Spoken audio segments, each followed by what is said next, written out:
पडला तर माझी काहीच चूक नाही.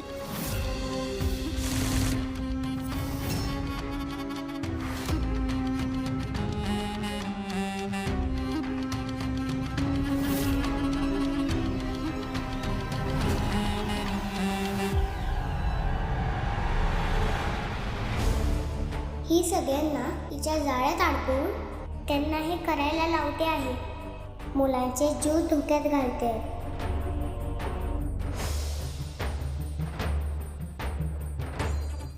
मला असं सारखं वाटतंय तिच्या आत काहीतरी असुरी प्रवृत्ती आहे.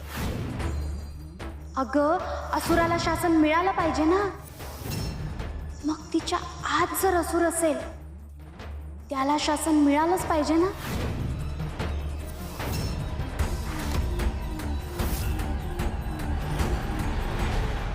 मला काहीतरी भयंकर शासन करण्यासाठी जगदंबा आता माझ्यावर हल्ला करेल. मी तसं पढवून आली आहे तिला. माझं संमोहन आणि माझी ही कृती जगदंबाला भाग पाडेल माझ्यावर हल्ला करायला. आणि मग मी खेळणार माझा अखेरचा डाव.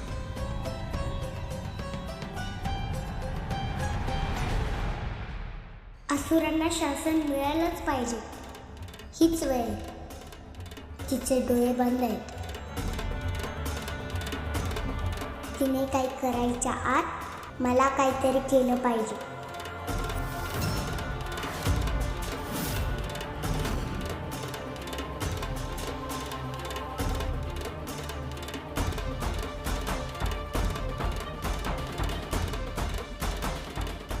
मला जाणवत आहे ती माझ्याच दिशेने येते.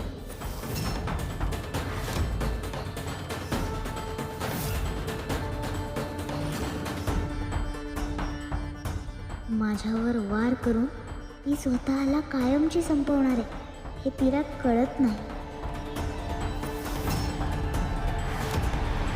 तू हे काय करतेस?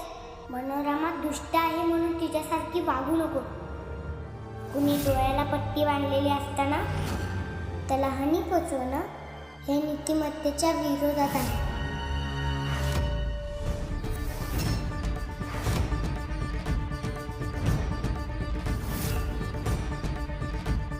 सामना करायचा तर तो नियमाने आणि समोरासमोर. असं लपून वार करणं योग्य नाही. आणि ते सुद्धा तुझ्या मित्रांसमोर.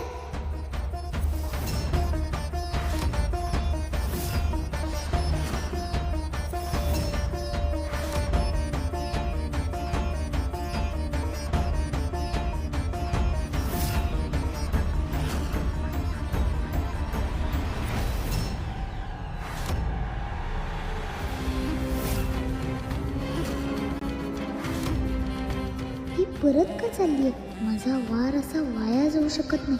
मला काहीतरी करायला हवं, नाहीतर माझा संपूर्ण डाव वाया जाईल. काय करू?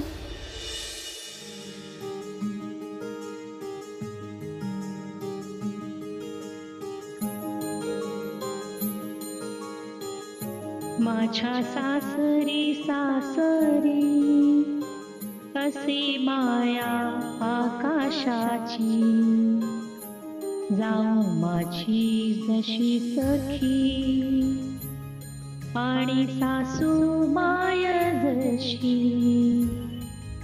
दीर माझा जसा भाऊ, बाप जसा माझा सासरा, आहे संसार सुखाचा, भेट नदीची सागरा.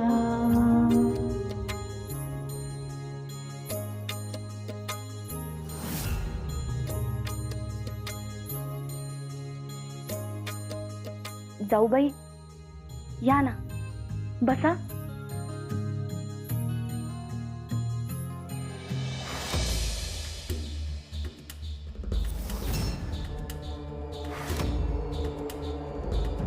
असुर सम्राज्ञींचा विजय असो. तू जिवंत असेपर्यंत या असुर सम्राज्ञींचा विजय होणं शक्यच नाही. आमच्या मार्गातील सगळ्यात मोठा अडथळा तूच. खरं तर तुझा गळा दाबला होता ना, तेच योग्य होतं. तेव्हा संपवायला हवी होती तुला. सम्राज्ञी, अहो असं काय बोलताय? उलट तुमचीच तर योजना यशस्वी झाली आणि या सगळ्याचा आनंद नाही का झाला तुम्हाला? नाही, कारण या विजयाचा आनंद तू आम्हाला घेऊ देत नाहीयेस. आणि काय ग, असुर नरेशांसमोर जाऊन सगळं ओकायची काय गरज होती तुला? जराही संयम नाहीये तुझ्याकडे. अहो सम्राज्ञी, तसं नाही. ते स्वतःच म्हणाले की इथेच सांग, म्हणून मग मी ते. पण काय सांगावं, किती सांगावं, याला काही मर्यादा? या सगळ्याची योजना आम्ही आखली, त्या शेवटच्या रिपूला आम्ही तयार केलं, आणि तू या सगळ्याचं श्रेय तुला हवंय. अहो तसं नाही सम्राज्ञी. काही बोलू नकोस. असुर नरेशांना आम्ही दाखवून देणार होतो की आम्ही किती सक्षम आहोत, पण तुझ्यामुळे त्यांना असं वाटायला लागले की हे सगळं तुझ्यामुळे घडतंय. असं रागावू नका सम्राज्ञी. अहो हे सगळं तुम्हीच तर घडवून आणलं. मी फक्त त्या उमाची माहिती दिली, एवढंच. पण ती माहिती तू असुर नरेशांच्या समोर दिलीस, सगळी योजना त्यांना सांगून टाकलीस.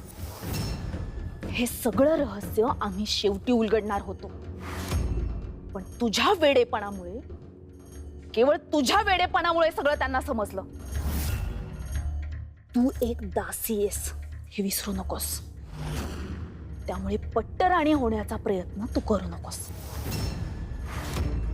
सम्राज्ञी, अहो काय बोलताय? हे सगळं मी स्वप्न.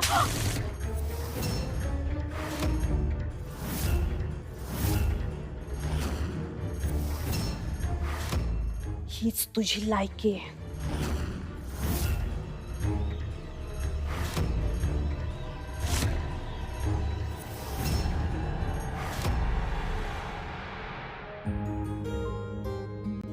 आम्ही दोघी जावा जावा जग म्हणत बहिणी, आम्ही दोघी जावा जावा जग म्हणत बहिणी. सया मोत्याचा पाऊस पडतो आमच्या रानी, माझ्या घराला पावणा हाय जावेचा ग पाव. बसाया ठेवीला पाट पुढ उदबत्तीच लाव झाड.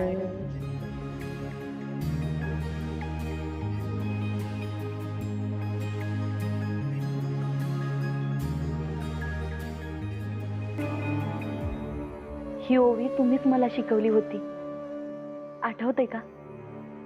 आपण ह्या घरात एकत्र राहत होतो ना, त्या वेळेला.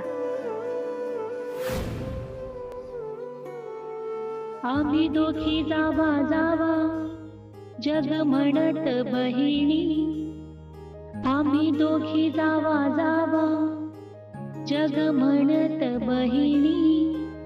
सया मोत्याचा पाऊस पडतो आमच्या रानी, माझ्या घराला पावणा हाय जावेचा ग पाव. बसाया ठेवीला पाठ पुढ उत्पत्तीच झाड लाव. माझ्या सासरी सासरी कशी माया आकाशाची, जाऊ माझी जशी सखी आणि सासू माय जशी.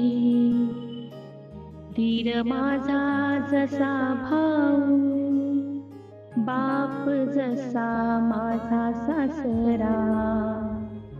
आहे संसार सुखाचा भेट नदीची सागरा. आठवतंय, आणि तू सुद्धा लगेच शिकली होतीस माझ्याकडनं. त्यानंतर दरवेळी दळणाचं काम काढलं का माझ्याकडनं नवीन नवीन ओवी शिकून घ्यायचा हट्टच करायचीस तू, अगदी लहान पोरासारखं. आणि तुम्ही सुद्धा मला मोठ्या बहिणीसारखं लाड करत दर येळी नवीन ओवी शिकवायच्या. लगीन करून आलीस तेव्हा लहानच होतीस ग तू, अगदी परकरी पोरच दिसायचीस. पण सासूबाईंसमोर तुम्ही मला लई सांभाळून घेतलं म्हणून समज निभावलं. मला तर काही कळायचंच नाही. घरात कुणाला किती खायला लागतं, कुणाच्या काय सवयी आहेत, कुणाच्या काय आवडी आहेत, कसला बी अंदाज यायचा नाही. एकदा तर काय ग, काय झालं? एकदा तर दूध समजून ताक तापवायला ठेवलं होतं मी चुलीवर आणि फसकन उडालं ते. समद्या स्वयंपाक घरात पसारा झाला होता. आठवतंय का? आठवतंय? सासूबाईंच्या लुगड्यावर बी शिंतोडे उडाले होते. काय केविलवाना चेहरा झाला होता तुझा. वय, आणि त्या वेळेला सुद्धा तुम्ही माझ्या पाठीशी उभ्या राहिला म्हणून वाचले मी. आणि एकदा या घाण्यावर काम करत होते तेव्हा माझा हातच अडकला. तेव्हा तूच वाचवलंस मला. धावत येऊन माझा हात सोडवलास. नाही तर माझं काही खरं नव्हतं. त्यानंतर कितीतरी दिवस मी काय बी काम करू शकत नव्हते. तेव्हा तू घराला बी सांभाळलंस आणि मला बी. त्या एका प्रसंगानं तू एकदम मोठीच होऊन गेलीस ग. खरंच आपण समदे एकत्र राहायचो, किती गुण्या गोविंदानं राहायचो ना. सुखदुःखाच्या गोष्टी व्हायच्या, काय हवं नगत ते बघायचो. खरंच लई चांगलं वाटायचो. आपण जावा जावा आहोत असं कधी वाटलंच नाही बघ. तू लगीन करून आलीस आणि आपण एकदम बहिणी बहिणीच होऊन गेलो. जाऊबाई,